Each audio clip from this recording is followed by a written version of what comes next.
வணக்கம் மாணவர்களே, ஏமிலிருந்து உங்கள் தரன். இந்தியன் காணொலியில் குறிப்பாக முக்கியமாக தமிழ் கவியக்கா பற்றி நாங்கள் கதைக்க போகிறோம். அத்துடன் சுமந்திரன் கத்தால் நாடகமும் மற்றது ஐநா செயலாளர்கிட்ட அறிக்கையானதை விட கடிதம் அதுக்கான தமிழாக்கண்ட எதிர்வினை எப்படி இருக்க போகிறோம் அப்படி அந்த 3 விடயத்தை பற்றி நாங்கள் கதைக்க போகிறோம். முக்கியமாக இதில் தமிழ் கவியக்காவும் சுமந்திரன் கத்தால் அதுக்கு பின்னால் சிங்கள நடத்துகிற நாடகத்தையும் தெளிவாக நாங்கள் கதைக்க போகிறோம். கதிரண்ணா இதை தெளிவுபடுத்துகிறார். காது கொடுத்து கேளுங்கள். அதுக்கு முதல் முக்கியமாக தமிழ் கவி அக்காவுக்கு போகும். தமிழ் கவி அக்கா ஏற்கனவே பல தடவை எங்களோட இயக்கத்துக்கு எதிரான கருத்துக்களை விதைச்சு கொண்டு வர்றான்.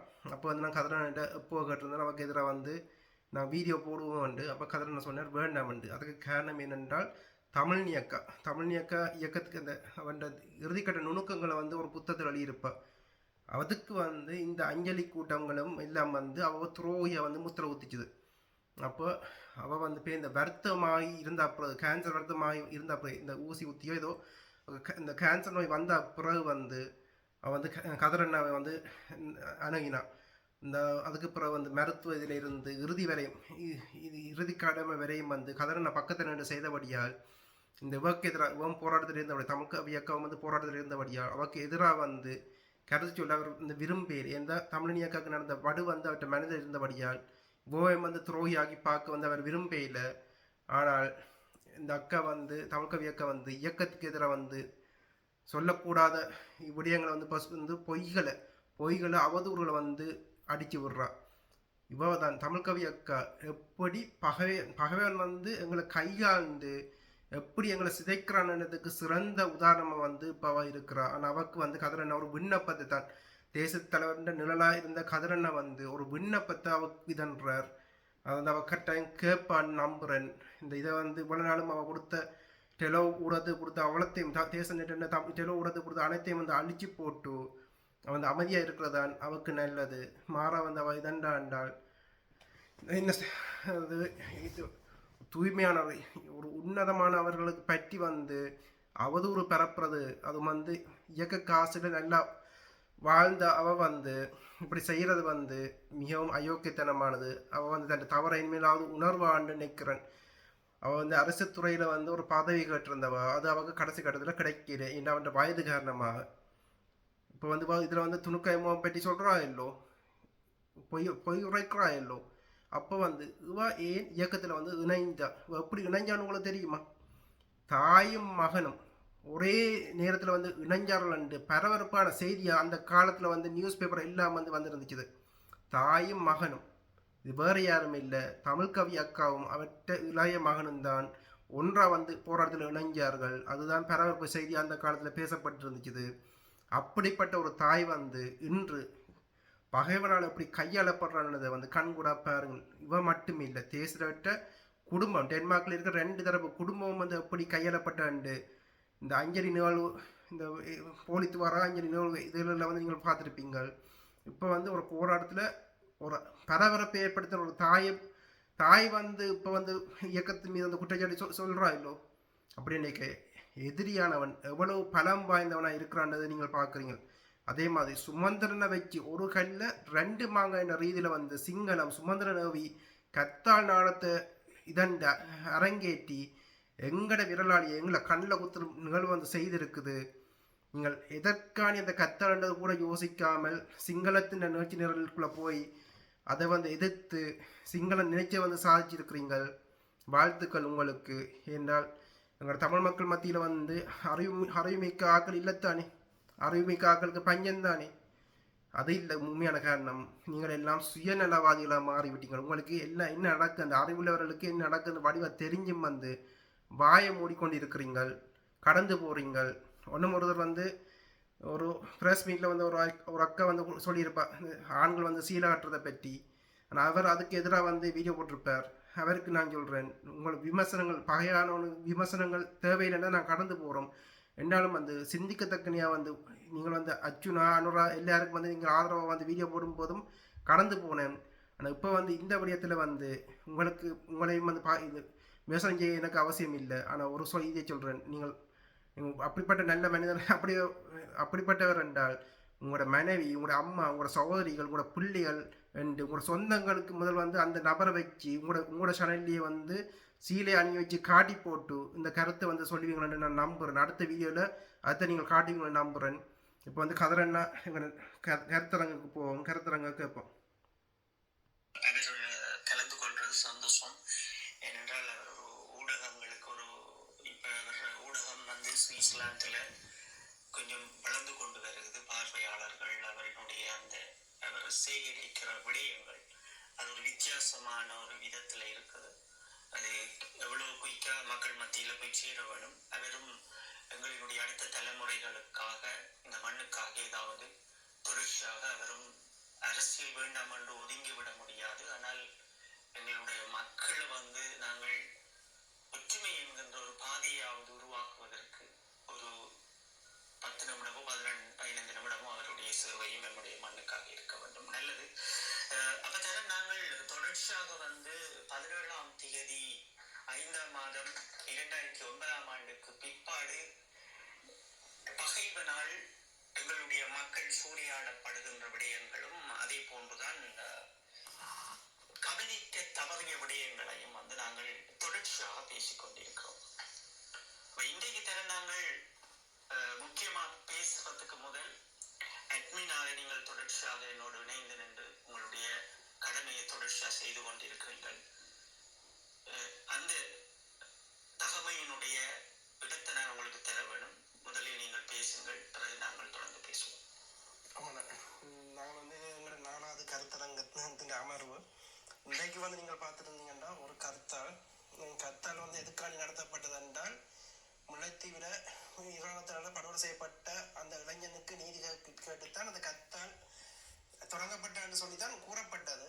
ஆனால் வந்து அதை யார் வச்சு செய்தார்கள் என்றால் தமிழ் மக்களாலேயே வந்து வெறுக்கப்படுற ஒரு நபரால் வந்து நபரை முன் வச்சு அந்த கருத்தால செய்கிறார்கள் என்றால் அதுக்கு அந்த நோக்கமே வந்து எங்களுக்கு தெரியுது. இந்த கருத்தால வந்து ஆரம்பத்திலே தோற்கடிக்கணுமென்று இதண்டு தமிழாக்கள் இப்படி ஒரு வேலையை செய்யணும். அதை வந்து தமிழாக்களே சப்போர்ட் இல்லையா தங்களோட இனப்படுகொலைக்கு தமிழாக்களே வந்து பின்னுக்கு சப்போர்ட் இல்லாமல் சிங்கள அரசாங்கத்தை நம்பி பின்னுக்கு போய் நிற்கணும்னு ஒரு முகத்தை வந்து காட்டுறதுக்கான ஒரு நிகழ்வை தான் நான் பார்க்குறேன். ஒன்றுமுறை முடியாமன்னு தமிழ் கவி அக்கா ஒரு டெலோன்ற ஒரு ஊடகத்தில் பேட்டி எடுக்கிறார். ஒரு இயக்கத்தில் இருந்த ஒரு அக்கா வந்து அவள் வந்து ஒரு டெலோன்ற ஊடகத்துக்கு போய் பேட்டி எடுக்கிறான். அதில் வந்து அவள் வந்து எங்கள் தேசியோட பேர் சொல்லி கூப்பிடுறான், குட்டைச்சாட்டில் வைக்கிறான். மற்றது துணுக்காய் முகாம் அருண் சித்தார்த் எதை வந்து கையில் ஏந்தினாலும் அந்த விடயத்துக்கு வந்து அவன் துணை போகிற மாதிரி அவன்கிட்ட பேய்ச்சல் இருக்குது. ஒரு போராட்டத்தில் ஒரு பயணிச்ச ஒரு அக்கா வந்து இப்போ வந்து இப்படியான கருத்துக்களை சொல்லி இதன்றதுக்கு இந்த காரணம் என்ன, இந்த இதெல்லாம் இப்போ பேசு பொருளாக இருக்குது. அதுக்கு அடுத்த வந்து முக்கியமாக வந்து ஐநாடு இதில் எல்லாம் எங்களுக்கு முக்கியம் இல்லை. அதே மாதிரி மிக முக்கியமான விடயம் வந்து ஐநாவில் வந்து ஐநா செயலாளர் அதை பற்றி தான் நாங்கள் போன முறையை கழித்து கொண்டிருந்த நாங்கள் இந்த ஐநா செயலாளர்ன்ற அறிக்கை அதில் வந்து எங்களை கொண்டவனே எங்களுக்கான நீதியை தர சொல்லி ஒரு அறிக்கையை வந்து அவர் விட்டுருக்கிறார். அது வந்து அவன உத்தியபூர்வமான அறிக்கை இல்லை, அவற்ற அறிக்கை. அது ஐநாடு அறிக்கை ஒன்றும் இல்லை, அவற்ற அறிக்கையை வந்து அதை வெளியிட்டிருக்கிறார். அதை இலங்கைக்கு அனுப்பி இருக்கிறார் 16 பக்க அறிக்கையா. இதுக்கான எங்களோட தமிழ் மக்கள்கிட்ட எதிர்ப்பு எப்படி இருக்க போகுது, இதை வந்து தமிழ் மக்கள் ஏற்றுக்கொண்டு போயினமா அல்லது அதுக்கான பலத்தை எதிர்வினையாக போயினமா? இதுவரை வந்து எங்களோட கட்சியில் கூட வந்து ஒரு எதிர்ப்பு வந்து வரவில்லை. ஊடகங்கள்ல சில ஊடகங்கள் இப்போ அதுக்கு எதிர்ப்பு காட்டின முடிய. ஆனால் எங்களோட கட்சியல் ரீதியாக வந்து இந்த கத்தால ஒரு அடிதானா மெட்ட பக்கம் வந்து தாங்கள் அதை புறக்கணிச்சிட்டோம், இதை வெட்டி அடிதான் ஒன்று இருக்கணும். ஆனால் அந்த கத்தால் எதுக்காண்டி நடத்தப்பட்டது மற்றும் இப்போ ஐநாண்டு செயற்பாட்டுக்கு இவர்களுடைய கருத்து என்ன, அல்லது அந்த இறந்த இளைஞனுக்கான நீதி கேட்க அவர்களோட செயற்பாடு எப்படி இருக்கின்ற ஒரு முடியவும் கூட ஒன்றுமே இல்லாமல் இருக்குது. ஏன் இந்த இனம் வந்து இப்படி ஒரு ஏமாடிகளா இந்த இலகுல வந்து இப்படி ஏமாத்தப்படுற ஒரு இனமா இருக்குன்றதை தெளிவுபடுத்த முடியுமான்னு? நன்றி தரன். கண்டிப்பா இப்ப நாங்கள் முக்கியமாக பார்க்க வேண்டிய விடயம் என்னென்றால், முதல் விடயம் நாங்கள் பார்க்கிறது என்றால் இந்த போராட்டங்களினுடைய வெளுக்கள் எப்படி குறைக்கப்படுகிறது என்பதைத்தான் நாங்களும் தொடர்ச்சியாக இதை வந்து கருத்தரங்குகளாக செய்ய வேண்டும். அப்படி என்கின்ற ஒரு கோணத்தில் நாங்கள் இந்த இணையதளங்களை சரியாக பயன்படுத்துவோம். அது எங்களுடைய மக்கள் புரிந்து கொள்ளாவிட்டாலும் ஒரு இளம் தலைமுறை பிள்ளைகள் இதை புரிந்து கொள்வார்கள் என்கின்ற அடிப்படையில் நாங்கள் பேசுகின்றோம். உண்மையிலேயே இதெல்லாம் ஏன் எம்மை சுற்றி நடக்கிறது இந்த 16 ஆண்டுகளில் என்றால் நாங்கள் புரிந்து கொள்ள வேண்டும். தமிழர்களிடம் இருக்கின்ற மிக பெரும் ஆயுதம் என்பது ஒரு அகிம்சை போராட்டம். இந்த அகிம்சை போராட்டம் எப்படி தோற்கடிக்கப்படும் என்பதையும் நாங்கள் கடந்த அமர்விலும் போது நாங்கள் பேசியிருப்போம்.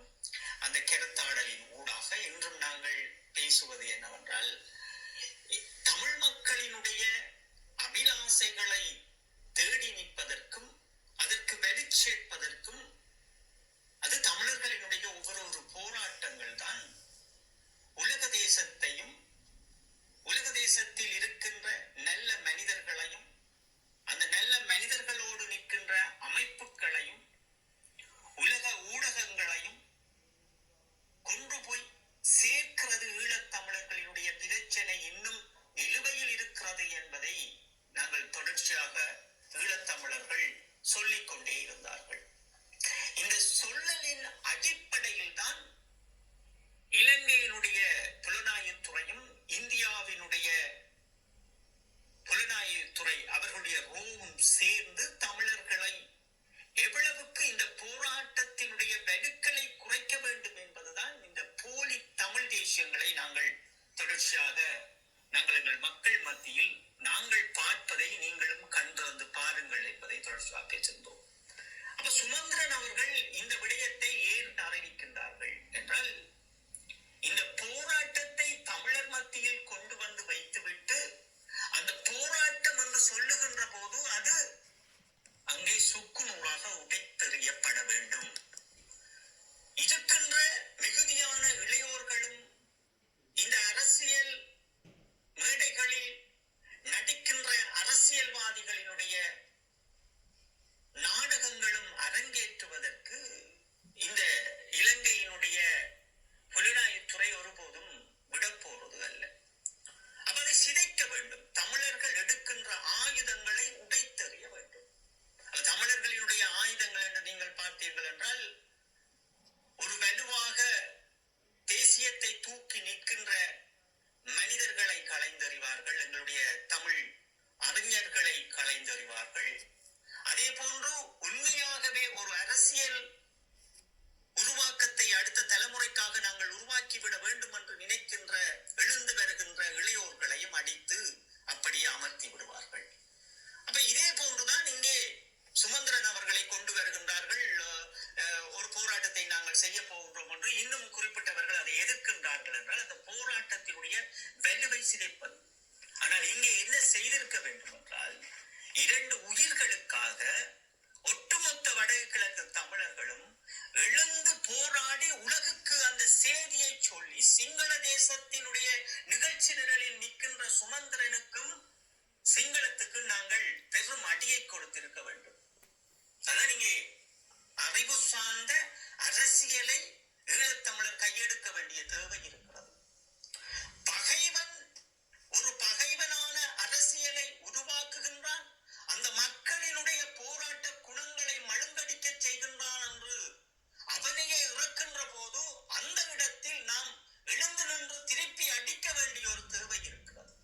இதைத்தான் நாங்கள் தொடர்ச்சியாக எங்கள் மக்களுக்கு நாங்கள் சொல்லுகின்றோம் என்னவென்றால், ஒரு பகைவனை இறக்கி அந்த போராட்டத்தை திசை திருப்பி எங்கள் உள்ளங்களில் இருந்து அப்படியே சுக்கு நூறாக உடைத்தெறிகின்ற விடயங்களை நாங்கள் எழுந்து நின்று திருப்பி அடிக்க வேண்டும்.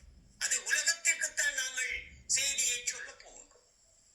ஒரு 2 உயிரை கொடுத்திருக்கின்ற செய்தி அது இலங்கையில் வாழ்கின்ற மக்களுக்கு கிடையாது.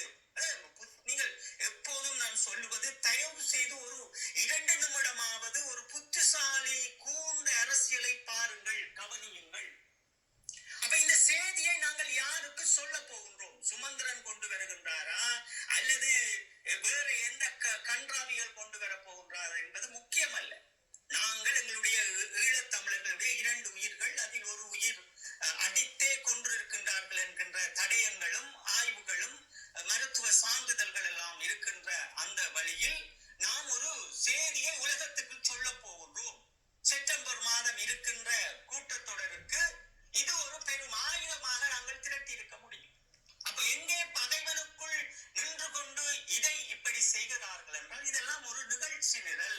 ஒரு காட்சிப்படுத்தும் அரசியலை இந்த அரசாங்கம் செய்து கொண்டிருக்கிறது. இதற்குள் எம்மவர்கள் சிக்கப்பட்டுக் கொண்டிருக்கிறார்கள். அப்ப அதைத்தான் நாங்கள் சொல்லுகின்றோம் என்றால், கொஞ்சம் கண்ணை திறந்து பாருங்கள். இந்த செய்திகளை நீங்கள்